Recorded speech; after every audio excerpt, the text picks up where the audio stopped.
Hi, this is the playlist where we love TV. I'm Andrew Mercado. And one of my favourite guests this year was Jane Badler. You know her from playing Diana in V, but she has starred in a lot of my other favourite shows. So I've got her back here to talk about it and her CD, Tears Again. Welcome back, Jane. Nice to be here. Now let's talk about what brought you to Australia. You're now based in Melbourne, and this was because you starred in an American TV series that was being filmed out here, Mission Impossible, the second version of the show, but with Peter Graves back in the lead role. Absolutely. Oh, it was such an exciting role to get.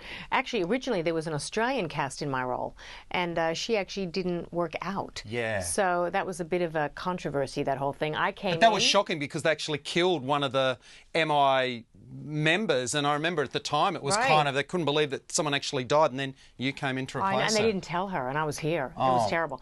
But it brought me to Australia, originally Queensland. Second series was in Melbourne, and I was invited to a party, and there was this beautiful Australian man, and here I am 20 years later. Wow. It's pretty crazy.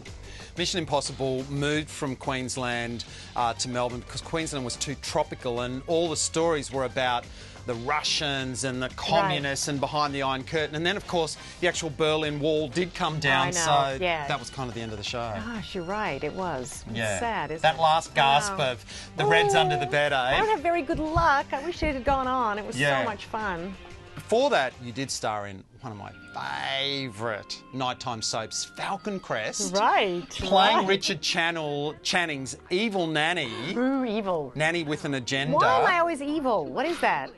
Oh my God! I think Falcon Crest loved actually trying to bring in these kind of brunette bitches into the show. Sarah Douglas was in the show before you, but they were never really good at, you know, making something of their supporting characters, I thought. Look, once again, people don't realise the actors in it have a lot of power. Yeah. And they were very threatened. If people came into the show, they didn't like their storylines. It was all about your storyline. So they would talk to the writers and say, don't make the storylines too big for these particular characters that come in. So we were never really given a chance to shine.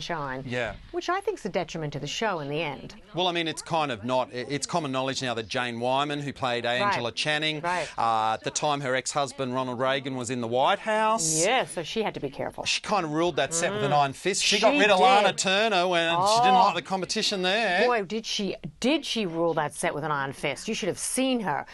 She was a little person, but the power that emanated from her. And Kim Novak was in the season that you were there. And that was kind of the last big thing that she did for the... Yeah, well, we had quite a few scenes together. She was a lovely woman. She wasn't terribly driven or ambitious. I mean, let's face it, she'd done it all. Hitchcock. Yeah. I'm sure doing a nighttime soap wasn't dry, even though it was a wonderful show. Yeah, but although they were paying homage to that Hitchcock thing, they were kind of playing on that, one of her characters from the Hitchcock thing. It was kind of clever in its own way. Yeah, it was, yeah. But she was very horsey. She had a big horse ranch out in the country, and she'd, you know, show up in her horsey clothes, you know. How great. I know. Well, you're quite a philosopher, Miss Braxton. You're quite something yourself, Mrs. Channing. Right now. Don't you ever forget it.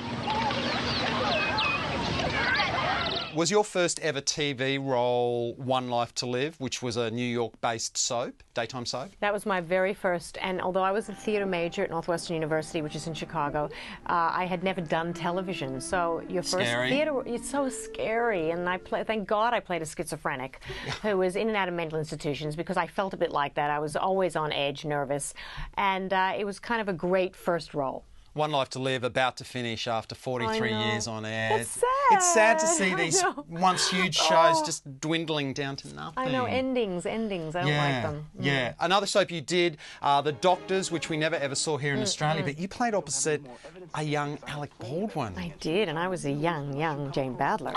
Boy, we had a good time. There's a coupling. I had such a crush on him, but he liked blondes. He was gorgeous then. Did he? I know, he did. It was terrible. I was trying to give him little hints, you know, but no, he liked blondes. As you can tell with Kim Basinger, you know, he liked blondes. Yeah. And the Doctors, you told me before, Kathleen Turner kind of got one of her first roles there. She did Body Heat. She was on the show before I came on. Wow. But no, it was a good launching pad for people, and it was a fun show. I could talk to you forever, but we've got to go.